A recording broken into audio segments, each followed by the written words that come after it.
Esto es Mirada Crítica aquí en Rompeviento.tv. Pues este bloque lo vamos a titular El Gran Fraude, del que muy poco se habla, con excepción de algunos medios.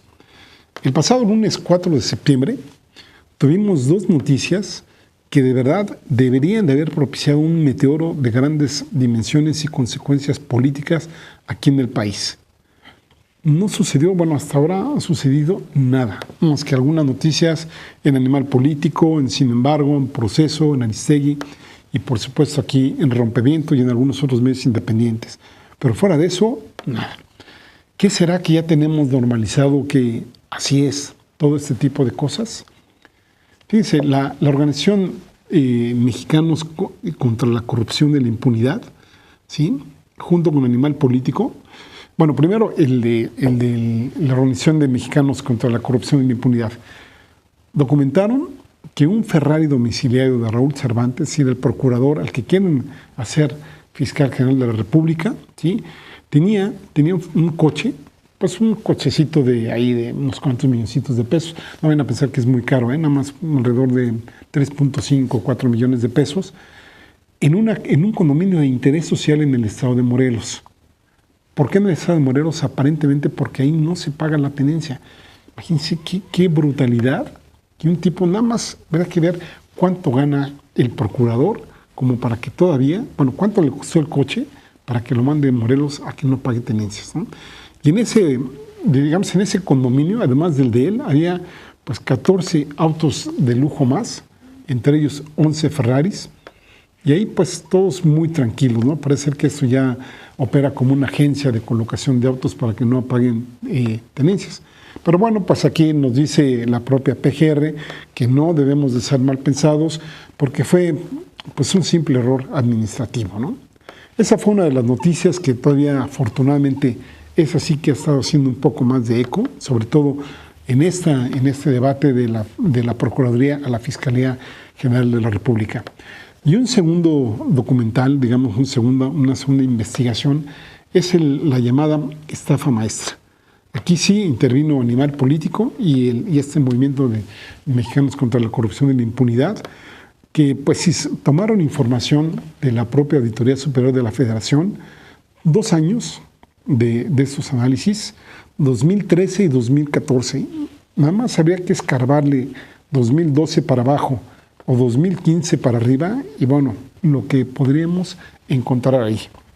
Solo en estos 2 años, Animal Político y Mexicanos contra la Corrupción y la Impunidad profundizaron el análisis del uso de recursos públicos y encontraron que nuestros gobiernos, principalmente el federal, ¿sí?, pues son un dechado de honradez, que caray, hombre, habría que levantarles monumentos por cualquier lado, ¿no?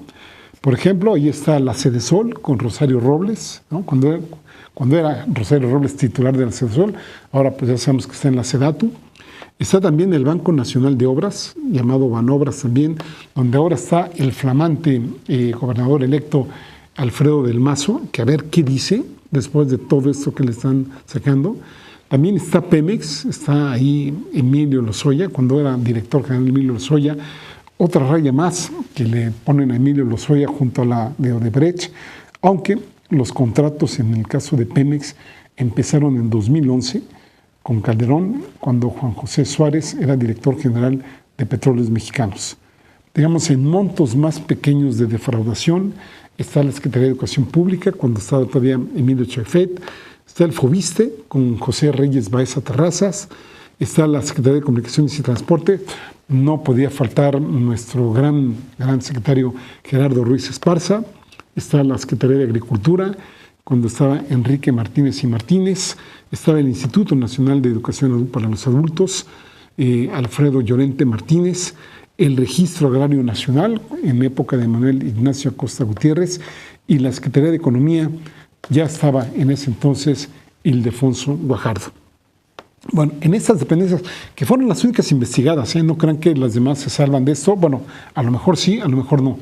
El hecho es que nada más en estas instituciones fue donde metieron la lupa, fue donde se metieron a indagar qué había sucedido, y en estas, en mayor o menor medida, pagaron servicios a 8 universidades públicas, las cuales cobraban y subcontrataran a 186 compañías, de las que 128 no tienen ni la infraestructura ni personalidad jurídica para los servicios para los que contrataron o no existen.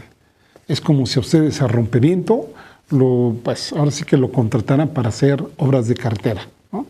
O si como por ejemplo para la propia, pues no sé, ¿no? A la Sedatu la contrataran ustedes pues para hacer canales aquí en rompeviento. Es decir, una cosa no tiene que ver con la otra. Entonces teníamos esta modalidad, también había empresas que no existían, les decía, otras eran fantasmas y otras eran de prestanombres para desviar recursos multimega millonarios o inclusive hasta para desaparecerlos. Les decía, y esto es lo más inquietante de esta investigación, que solo con 2 años, 2013 y 2014, identificaron contratos ilegales. ¿Por qué ilegales? Porque violan la Ley General de Adquisiciones. Estos contratos suman 7,670 millones de pesos. 7,670 millones de pesos. No nos caben tantos ceros en la calculadora. De estos 7,670 millones de pesos, 3,433, prácticamente la mitad, no se sabe su destino final. No se sabe dónde quedaron, ¿no? Este es un esquema muy similar al que utilizaba el exgobernador Javier Duarte allá en Veracruz. Aquí eso es lo que nos dice Animal Político, pero aquí la pregunta haría que le podemos hacer, ¿pues solo él o cuántos gobernadores más están utilizando esta modalidad, ¿no? Pues no solo gobernadores, funcionarios prácticamente, y aquí seríamos no solo del Poder Ejecutivo, sino del Legislativo y del Judicial, utilizando en deferencia, por ejemplo, con Duarte, un intermediario más. Es decir, yo Sedesol le pago a una universidad pública por X obra, esa universidad pública se queda con una comisión, más o menos aquí, según lo documenta Animal Político y Mexicanos contra la Corrupción, entre el 10 y 15%, y a su vez o puedo contratar otras empresas que ya decíamos que no existen, o que nos dan o que no dan los servicios para los que fueron contratados. Por ejemplo, allá en algunas partes de San Cristóbal, de Chiapas, hablamos que hay facturas de puentes para cruzar ríos donde no hay ríos. A lo mejor pues son muy visionarios y primero hacen el puente y luego los ríos, ¿no? Bueno, este tipo de situaciones. Y la otra es que a lo mejor no se lleva a cabo obra alguna. El mismo auditor superior de la Federación, estoy hablando de Juan Manuel Portal, declaró que es un acto ilegal, que es un claro acto de corrupción y un fraude millonario que hay que sancionar. Y dice el auditor, los titulares de cada dependencia son los responsables, aunque no hayan firmado los convenios que se emplearon para desviar los recursos públicos, que no argumenten que no vieron nada. En todo caso, dice el auditor, habría que tipificar el delito de omisión en el Código Penal porque ellos son los responsables del uso de los recursos públicos. Y aquí, por ejemplo, ¿qué ha hecho la PGR? ¿Qué ha hecho el fiscal carnal? Pues que sepamos hasta ahora, nada. Dicen ellos que están investigando las 15 denuncias que ya puso la Auditoría Superior de la Federación por el desvío de recursos públicos, pero hasta ahora sin resultados. De hecho, la Auditoría Superior de la Federación desde 2013 ya había advertido que las dependencias violaban la ley al contratar a las universidades para hacer servicios que no pueden cumplir y para los que debían subcontratar a diferentes empresas. Juan Manuel Portal, es decir, el auditor superior, refiere que ese es el modus operandi. Se coluden con empresas que se prestan para recibir parte del dinero y facturar, emiten recibos y ya está. Dice el auditor, es una simulación muy burda, no solo para desviar recursos, sino para la desaparición de recursos públicos. Animal Político y movimientos contra la corrupción y la impunidad, les decía, Mexicanos contra la Corrupción, siguieron el dinero dado a las universidades. Investigaron 6 estados, revisaron miles de documentos y visitaron a las supuestas empresas subcontratadas. ¿Qué concluyeron? Con pruebas, no es que estén haciendo hipótesis, ni elucubraciones, ni supuestos. No. Con pruebas nos están afirmando que 3,433 millones de pesos entregados a empresas fantasmas y cuyos socios viven en barricadas, que otros 1,000 millones de pesos fueron para la Comisión de las Universidades y el resto del dinero para contratar servicios a precios inflados.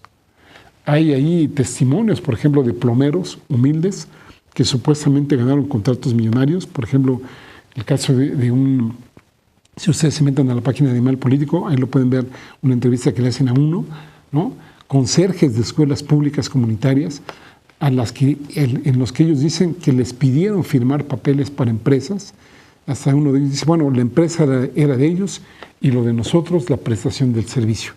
Bueno, todo este tipo de anécdotas figuran en los súper honrosos actos de esta administración.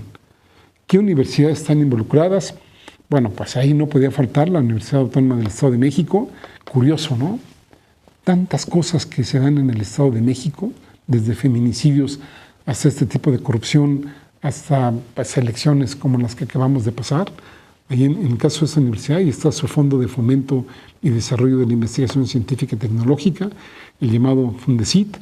Está la Universidad Autónoma del Estado de Morelos, que por cierto el rector ya envió cartas a varios medios de comunicación diciendo que, no, pues que él se deslinda de este tipo de acusaciones, aunque hay que decir que según la información de Animal Político, les hicieron saber a todos los involucrados que iban a citar en estos reportajes con 2 semanas de anticipación lo que iba a venir cuando ya, pues ahora sí que publicaran sus resultados. Está la Universidad Autónoma del Carmen, en Campeche, y varias universidades de Tabasco. La Universidad Popular de la Chontalpa, la Universidad Juárez Autónoma de Tabasco, la Universidad Politécnica del Golfo de México, el Instituto Superior de Comalcalco y la Universidad Tecnológica de Tabasco. Pues que no las universidades están para enseñar y para investigar, o ya habría que añadirle ahí en sus funciones, en su misión, visión y todas estas cosas que les encantan ahí a los neoliberales, también la de ser intermediarios entre el gobierno y las empresas fantasma. Este esquema de funcionamiento, hay que decirlo también, al menos opera desde 2010 con Calderón. Bueno, seguramente opera desde muchos tiempos inmemoriales hacia atrás, ¿no? Pero por lo menos desde los que se investigaron en esta ocasión por estas 2 organizaciones no gubernamentales, desde 2010 el gobierno federal ha firmado, fíjense, 2010, 2,061 convenios que involucran 31,668 millones de pesos. ¿Cuánto de ese dinero se ha desviado? ¿Cuánto se ha desaparecido?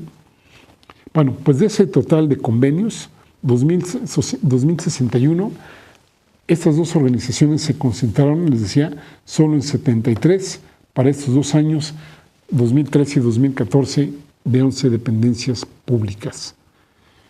¿Qué habrá en las demás dependencias públicas? Pues nada más, imagínense ustedes, ¿no?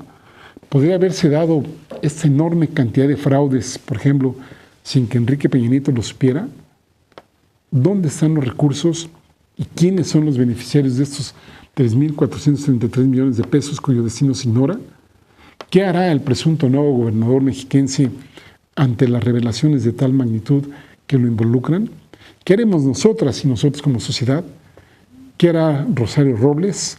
Seguir como aquella frase que le dijo Enrique Peña Nieto: no te preocupes, Rosario. ¿Qué harían Lozoya? ¿Y qué harán el resto de involucrados? ¿Qué hará la PGR? ¿Y dónde está también Arely Gómez? ¿No también se supone que ahí está en el equivalente a la Contraloría de la Federación? Sobre todo, también insisto, ¿qué haremos nosotras y nosotros?